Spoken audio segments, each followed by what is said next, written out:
নমস্কার বন্ধুরা, NDF goat farm YouTube চ্যানেলের পক্ষ থেকে সমস্ত দর্শকদেরকে প্রীতি শুভেচ্ছা এবং ভালোবাসা জানিয়ে শুরু করতে চলেছি আজকের এই ভিডিওটি।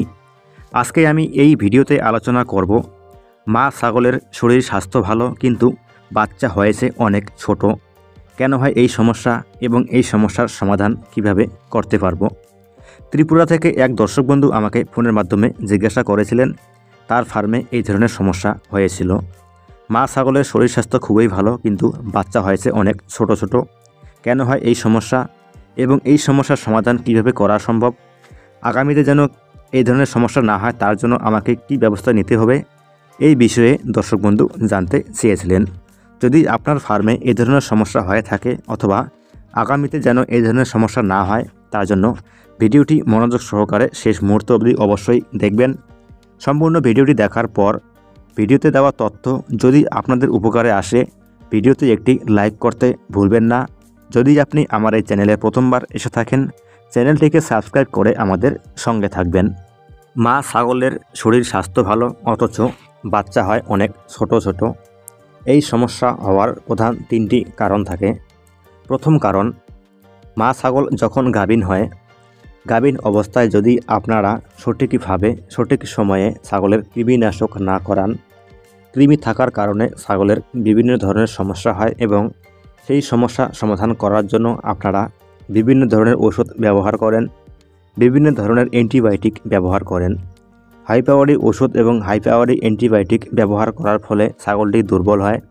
যখনই একটি মা ছাগল দুর্বল হবে, রোগে আক্রান্ত হবে, তখন কিন্তু ছাগলের বাচ্চা অনেকটাই ছোট হবে এবং অনেক সময় দেখা যায় পেটের ভিতর ছাগলের বাচ্চা মারা যায়।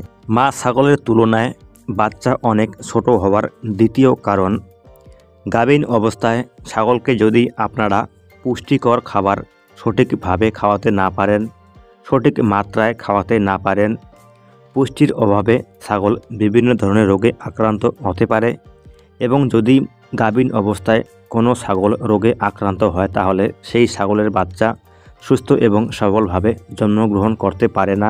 ছাগল যখন গাভীন হবে, গাভীন থাকাকালীন যদি আপনারা সঠিক সময়ে কৃমিনাশক করাতে পারেন, পুষ্টিকর খাবারের যোগান দিতে পারেন তাহলে আপনার ফার্মে কখনো এই ধরনের সমস্যা দেখা যাবে না এবং আপনাদেরকে চেষ্টা রাখতে হবে সঠিক সময়ে কৃমিনাশক করার জন্য এবং পর্যাপ্ত পরিমাণে পুষ্টিকর খাবারের যোগান দেওয়ার জন্য।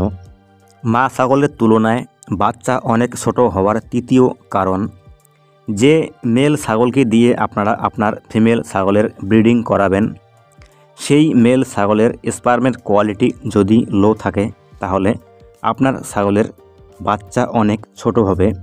এবং কিভাবে বুঝবেন আপনারা আপনার মেল ছাগলের স্পার্মের কোয়ালিটি ঠিক রয়েছে কি লো রয়েছে? যদি একটা মেল ছাগলকে দিয়ে সারাদিনে 4টা ফিমেল ছাগলকে ব্রিডিং করানো হয় তাহলে লাস্টে যে ছাগলকে ব্রিডিং করানো হবে সেই ছাগলের বাচ্চার কোয়ালিটি অনেকটাই খারাপ হবে। অথবা যদি উপযুক্ত ছাগলকে দিয়ে আপনারা ব্রিডিং না করান, যে মেল ছাগলগুলোর বয়স হয়নি ব্রিডিং করানোর জন্য, সেই মেল ছাগলকে দিয়ে যদি আপনারা আপনার ছাগলকে ব্রিডিং করান তাহলে আপনার ছাগলের বাচ্চা অনেকটাই ছোট হবে এবং অনেক সময় দেখা যায় ওই ধরনের মেল ছাগলকে দিয়ে ব্রিডিং করালে ছাগলের বাচ্চা হয় না, কিছুদিনের মধ্যে ছাগলের বাচ্চাটি নষ্ট হয়ে যায়। আপনার ফার্মে যদি এই ধরনের সমস্যা কখনো আসে, আপনার ফার্মে ছাগলের বাচ্চা কোয়ালিটি অনেকটাই খারাপ হচ্ছে, তাহলে আপনাকে বুঝতে হবে আপনি যে ছাগলকে দিয়ে ব্রিডিং করাচ্ছেন সেই মেল ছাগলের স্পার্মের কোয়ালিটি ভালো নয় অথবা সেই মেল ছাগলটির কোয়ালিটি ভালো নয়। তো যাই হোক বন্ধুরা, আজকের এই ভিডিওতে দেওয়া তথ্য আপনাদের কেমন লাগলো কমেন্ট বক্সে কমেন্ট করে জানাতে ভুলবেন না। তো ভালো থাকুন, সুস্থ থাকুন এবং এনডিএফ গোট ফার্মের সঙ্গে থাকুন। ধন্যবাদ।